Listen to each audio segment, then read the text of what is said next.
রাষ্ট্র পরিচালনা খুবই ভেজাইল একটা কাজ ভাই। বিএনপির আজকে সরকার গঠন হয়েছে, শপথ নিয়েছেন, মন্ত্রিসভা গঠিত হয়েছে, প্রতিমন্ত্রী সভাও গঠিত হয়ে গেছে। তো সবকিছু মিলিয়ে বিএনপির নেতাকর্মীরা উচ্ছ্বাস প্রকাশ করছেন, কিন্তু দলটির যারা মূল কর্তা বা হর্তাকর্তা ব্যক্তি, বিশেষ করে জনাব তারেক রহমান থেকে শুরু করে সরকার পরিচালনায় যাদের সবচেয়ে বড় ভূমিকা রাখতে হবে এই দলটির, তাদের কাঁধে কি পরিমাণ ঋণের বোঝা চাপিয়ে গেছে এই ডক্টর ইউনূস সরকার। শেখ বশির সাহেব, সম্ভবত আকিজ গ্রুপের কর্ণধার, তিনি একবার বলছিলেন যে এই অন্তর্বর্তী সরকারের ১.৫ বছরের শাসনামলে বিদেশ থেকে প্রায় ২১ লক্ষ কোটি টাকা ঋণ নেওয়া হয়েছে। এটা নিশ্চয় আপনারা অনেকেই দেখেছেন। এর আগে আওয়ামী লীগ সরকার থাকতে এই ঋণের পরিমাণ ছিল আরো ২ লক্ষ কোটি, অর্থাৎ সব মিলিয়ে ২৩ লক্ষ কোটি টাকা ঋণ চাপায়ে গেছেন পরবর্তী সরকারের কাঁধে।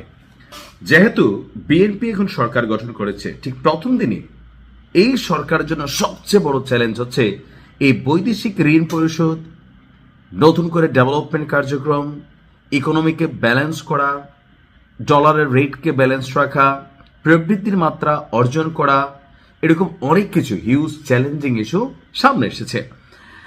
রাজনৈতিক সরকারের কাছে ক্ষমতা হস্তান্তরের মধ্যে দিয়ে নিজের কাঁধের বোঝা ডক্টর ইউনূস তারেক জিয়ার কাঁধে চাপিয়ে দিয়ে গেছেন। আর আগামী ১৭ ফেব্রুয়ারি, অর্থাৎ আজকে শেষ হয়ে গেছে, দায়িত্ব গ্রহণের সময় বিএনপি সরকারের কাঁধে ২৩ লক্ষ কোটি টাকা ঋণের বোঝা চাপিয়ে গিয়েছে। পাশাপাশি ২০২৫ সালেও ব্যাংকিং উৎস থেকে সরকারের ঋণের প্রবৃদ্ধি ছিল ৩২% বেশি। এমন পরিস্থিতিতে ক্ষমতা গ্রহণের প্রথম দিন থেকেই বিএনপি সরকারকে অর্থনীতির একটা বড় চ্যালেঞ্জ মোকাবেলা করতে হবে। বাংলাদেশ ব্যাংকের তথ্য অনুযায়ী ২০২৪-২৫ অর্থ বছর শেষে দেশি বিদেশি উৎস থেকে নেওয়া সরকারের ঋণের পরিমাণ দাঁড়ায় ২২,৫০,৯০৪ কোটি টাকা। চলতি অর্থ বছরের জুলাই থেকে ডিসেম্বরের সময়ে সরকার শুধুমাত্র ব্যাংকিং উৎস থেকেই ৬১,১৪৮ কোটি টাকা নিয়েছে।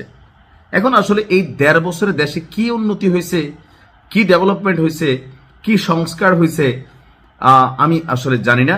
তবে অনেক জায়গায় রাস্তাঘাট, যেমন আমার কুমিল্লা ৫, এখানে বুড়িচুং ব্রাউনপাড়া যে রোড আছে, এই রোডটাতে উন্নয়নের কাজ হয়েছে। কাজ হয় না একদম তা না, তবে যেই টাকাটা টোটালি এখানে আসলো সেই পরিমাণ টাকার কাজ হয়েছে কিনা এটা হচ্ছে প্রশ্ন।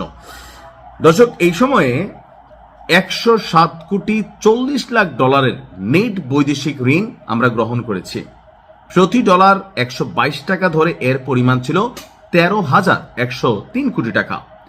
সেই হিসাবে চলতি অর্থ বছরের প্রথম ৬ মাসে সরকার দেশি বিদেশি উৎস থেকে ৭৪,২৫১ কোটি টাকা ঋণ নিয়েছে।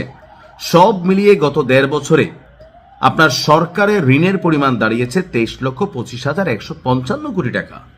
আমরা যারা ভাবতেছি যে বিএনপি সরকার আসার সাথে সাথে একদম সবকিছু জনাব Tarek Rahman I have a প্ল্যানের মাধ্যমে সুপার ম্যাজিক দিয়ে তিনি সব সমাধান করে ফেলবেন, এটা কিন্তু সম্ভব না। কেন? কারণ এই সরকারকে প্রথম যে চ্যালেঞ্জটা মোকাবেলা করতে হবে, যেগুলো বৈদেশিক ঋণ পরিশোধ করতে হবে। আপনি বিশ্বব্যাংক থেকে টাকা আনবেন, আপনাকে পরিশোধ করতে হবে। আপনি আকু থেকে টাকা আনবেন, আপনাকে পরিশোধ করতে হবে। যেই দেশগুলোর সাথে বড় বড় মেগা প্রজেক্টগুলো কানেক্ট ছিল, অথবা ডক্টর ইউনূস সরকার বা তার যে উপদেষ্টারা যারা দেশ ছেড়ে এখন পালানো শুরু করছে, এই যে টাকা আনছে, আইনা কত টাকা ব্যয় করছে বা কত টাকা কি হয়েছে, সেটা হয়তো আস্তে ধীরে বের হওয়া শুরু হবে। তবে অনেক উপদেষ্টাদের পলায়নে জনমনে প্রশ্ন তৈরি হয়েছে, ভেতরে কি কোনো অন্য ধান্দা ছিল? হয়তো কিছু না কিছু ছিল। এখন যখন সরকার গঠনের আগেই ২-১ জন ভাইগা গেছেন ডক্টর ইউনূসের কাছের লোক, তখন মানুষের মধ্যে তো প্রশ্ন আসে, ২৩ লক্ষ কোটি টাকা ভাই কোথায় খরচ করছেন, এটার হিসাবটা কিন্তু আপনাদের দিয়ে যাইতে হবে। বাংলাদেশের জনগণ জানতে চায়। ভালো থাকুন। আসসালামু আলাইকুম।